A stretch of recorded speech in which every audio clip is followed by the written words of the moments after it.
Coming up on today's episode of Airborne-Unlimited, H55 releases Centennial Airport noise test results. EAA AirVenture 2026 to prominently feature vertical lift. Boeing workers reject second offer, out on strike.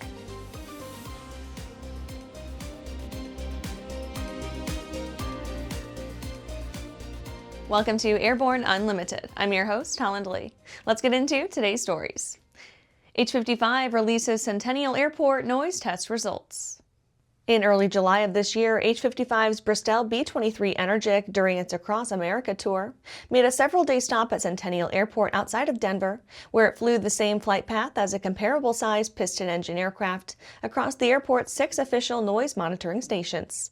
The hot-off-the-press results show that the B-23's noise profile was below ambient sound, undetectable, by 3 of the 6 sensors, and the remaining sensors recorded the B-23 at 1/10 the intensity measured for the piston aircraft.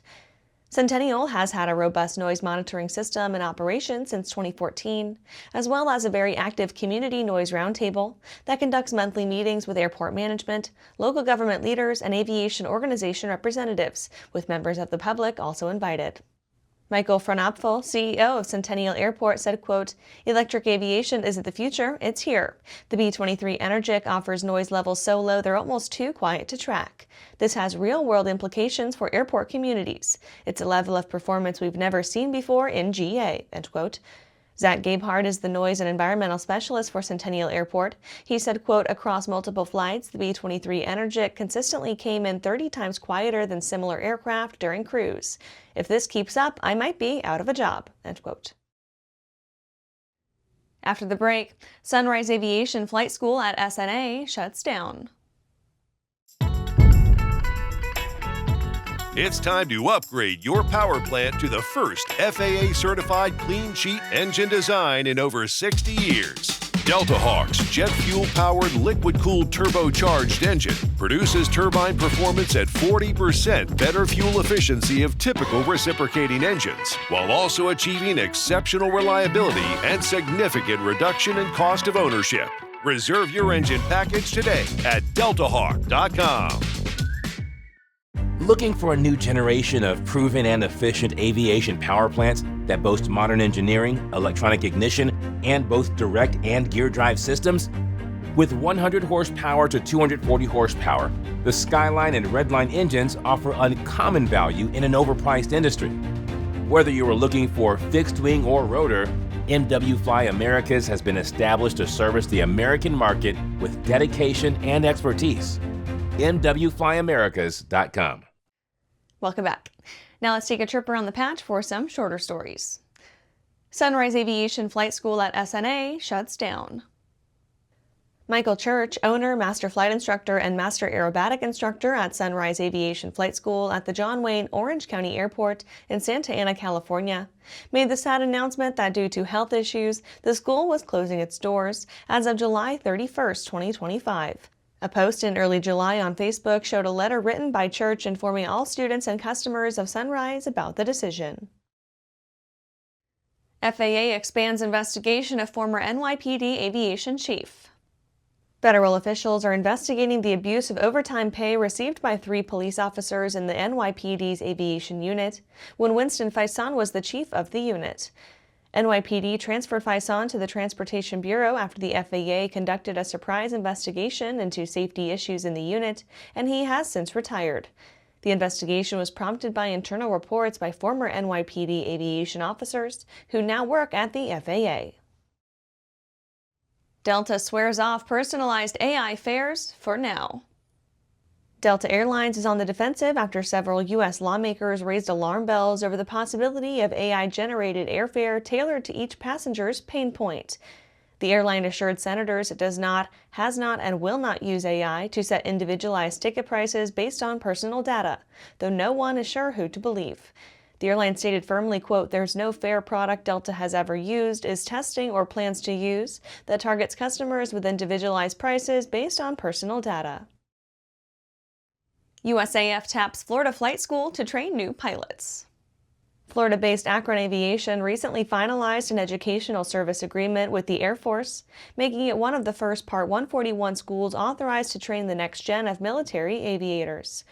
The program will take its first round of airmen in November 2025.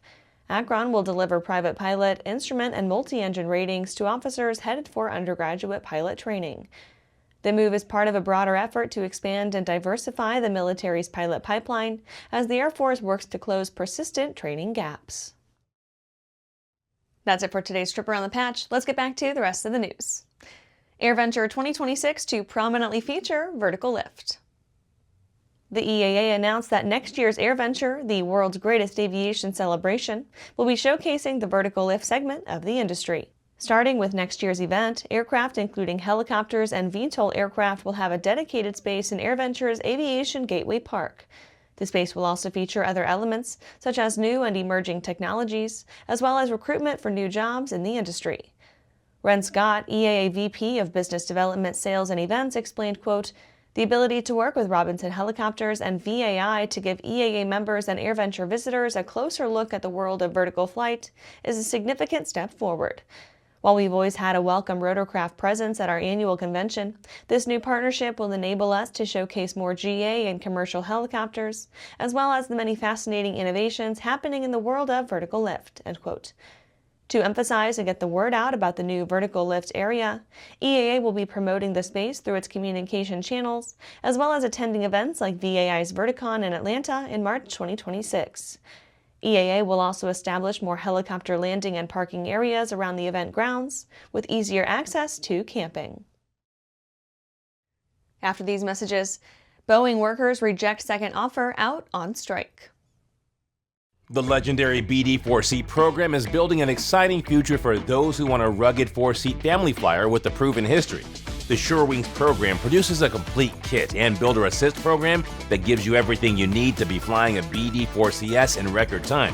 For conventional kit builders, BD Aviation has parts, partial kits, and full kits for the 190-mile-per-hour BD-4C that has logged thousands of hours. Visit SureWings.com and BDAviation.com for more details.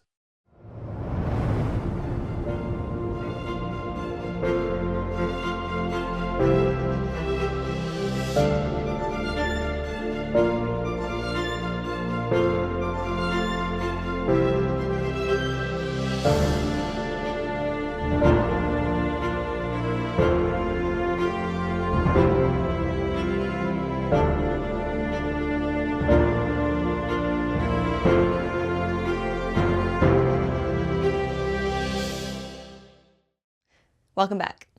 Boeing workers reject second offer out on strike. More than 3,200 workers at Boeing's St. Louis area and Illinois Defense Division facilities voted to reject a second contract offer and went out on strike on August 4th, curtailing production of F-15 and F-A-18 fighter jets, T-7 trainers, and MQ-25 drones for aerial refueling for the U.S. Navy.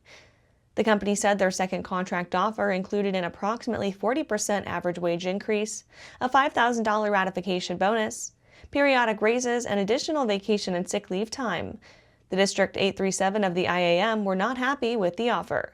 Sam Cincinnati, General Vice President of the IAM Midwest Territory, said in a statement, quote, "IAM District 837 members build the aircraft and defense systems that keep our country safe.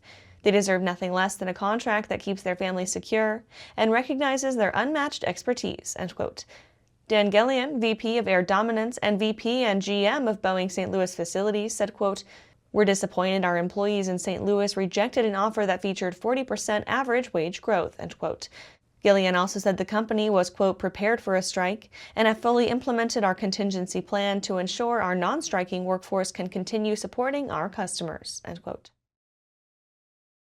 And that's our show for today. You can catch episodes of Airborne on YouTube, Roku, or Fire TV. Just search for Aero-News or Airborne. And don't forget to follow us on social media. Thanks for watching.